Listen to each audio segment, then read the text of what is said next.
সংসদের ভেতরে গতকাল এবং আজ যা ঘটল সেটা সাধারণ কোনো রাজনৈতিক মতবিরোধ নয়। এটা বাংলাদেশের বর্তমান জোট রাজনীতির ভেতরের আসল চেহারা উন্মোচনের ঘটনা।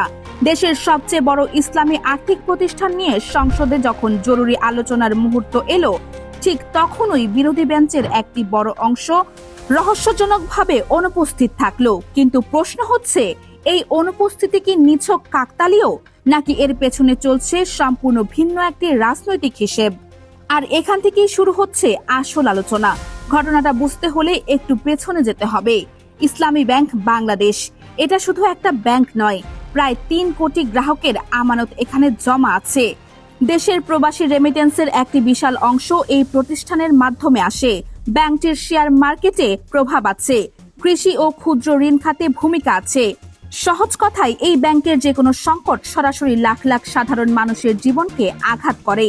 সাম্প্রতিক সময়ে ইসলামী ব্যাংকের পরিচালনা পর্ষদ এবং ব্যবস্থাপনা নিয়ে গুরুতর অভিযোগ উঠেছে নির্দিষ্ট একটি গোষ্ঠী ব্যাংকটির নিয়ন্ত্রণ নিয়ে প্রতিষ্ঠানটিকে ক্ষতিগ্রস্ত করছে। এই পরিপ্রেক্ষিতে জামায়াতে ইসলামীর আমির এবং বিরোধী দলের শীর্ষ নেতৃত্ব সংসদের স্পিকারের কাছে একটি জরুরি নোটিশ জমা দিয়েছিলেন। দাবি ছিল পরিষ্কার, সংসদের ফ্লোরে এই বিষয়ে আলোচনা হোক, নীতি নির্ধারকদের জবাবদিহিতা নিশ্চিত হোক, কোটি গ্রাহকের আমানত রক্ষার বিষয়ে সরকারকে বাধ্য করা হোক। কিন্তু আজ যখন সেই আলোচনার চূড়ান্ত মুহূর্ত এলো, তখন ঘটল সবচেয়ে অপ্রত্যাশিত ঘটনাটি। এরপর সামনে আসে আরো গুরুত্বপূর্ণ তথ্য। জামায়াতের আমির যখন সংসদে দাঁড়িয়ে ইসলামী ব্যাংক ইস্যুতে বক্তব্য রাখছিলেন, তখন তার পেছনে তাকালে দৃশ্যটা ছিল ভয়ঙ্কর রকম ফাঁকা। ন্যাশনাল সিটিজেন্স পার্টি বা এনসিপির একজন এমপিও সেখানে উপস্থিত ছিলেন না। এটা সাধারণ কোনো অনুপস্থিতি নয়, কারণ সময়টা লক্ষ্য করুন। এটা কোনো সাধারণ দিনের সাধারণ অধিবেশন নয়, এটা ছিল দেশের সবচেয়ে বড় আর্থিক প্রতিষ্ঠানগুলোর একটিকে রক্ষার প্রশ্নে জরুরি আলোচনার দিন। এমন একটি দিনে শরিক দলের সম্পূর্ণ অনুপস্থিতি, এটা রাজনৈতিক বিশ্লেষণে যাকে বলা হয় ক্যালকুলেটেড অ্যাবসেন্স বা পরিকল্পিত নীরবতা। আর এই পরিকল্পিত নীরবতা সরকারি দলের হাতে তুলে দিল মুখ্য অস্ত্র। কিন্তু এখানে এই বিষয়টা আরো জটিল হয়ে যায়। সংসদের ফ্লোরে দাঁড়িয়ে বিএনপির সংসদ সদস্য সালাউদ্দিন আহমেদ এই দৃশ্য দেখে যে মন্তব্য করলেন, সেটা ছিল রাজনৈতিকভাবে অত্যন্ত তাৎপর্যপূর্ণ। তিনি বললেন, ইন্টারেস্টিংলি দেখছি আমাদের এনসিপির বন্ধুরা কেউ নাই। এই একটি বাক্য কিন্তু অনেক কিছু বলে দেয়। সরকারি দল থেকে এই মন্তব্যের মানে হলো তারাও দেখেছে, তারাও বুঝেছে এবং তারা এই ফাটলটাকে প্রকাশ্যে আনতে চাইছে। সালাউদ্দিন আহমেদ আরো বলেছেন, জামাত ইসলামকে কি তারা এনসিপি ভোট করলো কিনা জানি না, কেউ বক্তৃতাও দেয় নাই। এটা শুধু রসিকতা নয়, এটা একটা রাজনৈতিক ক্যালকুলেশন। বিএনপি জানে যে জামায়াত এনসিপি সম্পর্কে যদি ফাটল ধরে, তাহলে বিরোধী জোটের কার্যকারিতা দুর্বল হয়, আর সেটা সরকারি দলের জন্য সুবিধাজনক। আপনার কি মনে হয় বিএনপি শুধু পর্যবেক্ষণ করছে, নাকি এই ফাটলটাকে আরো গভীর করার কৌশল তাদের কাছে আছে? এই ঘটনা বুঝতে হলে সদ্য সমাপ্ত জাতীয় নির্বাচনের দিকে তাকাতে হবে। এনসিপি একটি তুলনামূলকভাবে নতুন দল। মাঠ পর্যায়ে তাদের নিজস্ব সাংগঠনিক ভিত্তি দুর্বল। নির্বাচনে তাদের প্রার্থীদের বড় অংশ জিতে এসেছে মূলত জামায়াতের তৃণমূল নেতাকর্মীদের সরাসরি সহায়তায়। জামায়াতের কর্মীরা মাঠে থেকেছে, ঘরে ঘরে ভোট চেয়েছে, পোলিং এজেন্ট দিয়েছে, নিজেদের নিশ্চিত ভোট ব্যাংক থেকে ভোট দিয়েছে। এটা বাংলাদেশের জোট রাজনীতিতে নতুন কিছু নয়। বড় দল ছোট দলকে সিট দেয়, ছোট দল বড় দলের মাঠ শক্তি ব্যবহার করে জেতে। কিন্তু জেতার পর যখন সে ছোট দল বড় দলের সবচেয়ে সংবেদনশীল ইস্যুতে পাশে না দাঁড়ায়, তখন পুরো জোটের ভিত্তিতে ফাটল ধরে। আর ঠিক সেটাই আজ ঘটেছে। বাংলাদেশের ইসলামী অর্থনৈতিক ব্যবস্থার প্রতীক, প্রায় 3 কোটি গ্রাহক, এটা একটা বিশাল সংখ্যা। দেশের মোট জনসংখ্যার প্রায় 5 ভাগের 1 ভাগ কোনো না কোনো ভাবে এই ব্যাংকের সাথে সম্পৃক্ত। প্রবাসী বাংলাদেশিদের রেমিটেন্সের একটি উল্লেখযোগ্য অংশ এই ব্যাংকের মাধ্যমে দেশে আসে। এখন যদি এই প্রতিষ্ঠানটি দুর্বল হয়, ক্ষতিগ্রস্ত হয় বা নিয়ন্ত্রণ চলে যায় এমন কারো হাতে, যারা প্রতিষ্ঠানটির মূল চরিত্র পাল্টে দিতে চায়, তাহলে এর প্রভাব শুধু ব্যাংকিং খাতে সীমাবদ্ধ থাকবে না, এটা একটা সামাজিক ও রাজনৈতিক ভূমিকম্প তৈরি করতে পারে। 3 কোটি গ্রাহকের আমানত ঝুঁকিতে পড়লে সেটা শুধু অর্থনৈতিক সমস্যা থাকে না, সেটা রাজনৈতিক সংকটে রূপ নেয়। কারণ এই 3 কোটি মানুষ এবং তাদের পরিবারের প্রত্যেকেই ভোটার।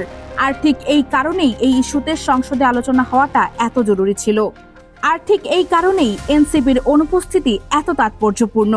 পশ্চিমবঙ্গে মমতা বন্দ্যোপাধ্যায়ের তৃণমূল কংগ্রেস থেকে 20 জনেরও বেশি বিধায়ক ও সাংসদ বিজেপিতে চলে গেছেন। যাদের মমতা নিজে গড়ে তুলেছিলেন, ক্ষমতায় এনেছিলেন, তাদের অনেকেই সুবিধার গন্ধ পেয়ে দলবদল করেছেন।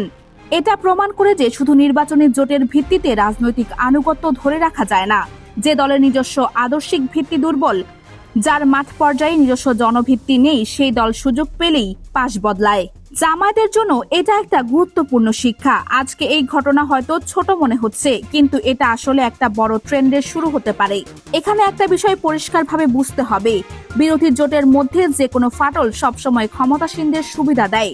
এটা রাজনীতির সবচেয়ে মৌলিক নিয়ম। সরকারি দল বিএনপি এই ঘটনাকে কিভাবে ব্যবহার করবে সেটা এখন দেখার বিষয়।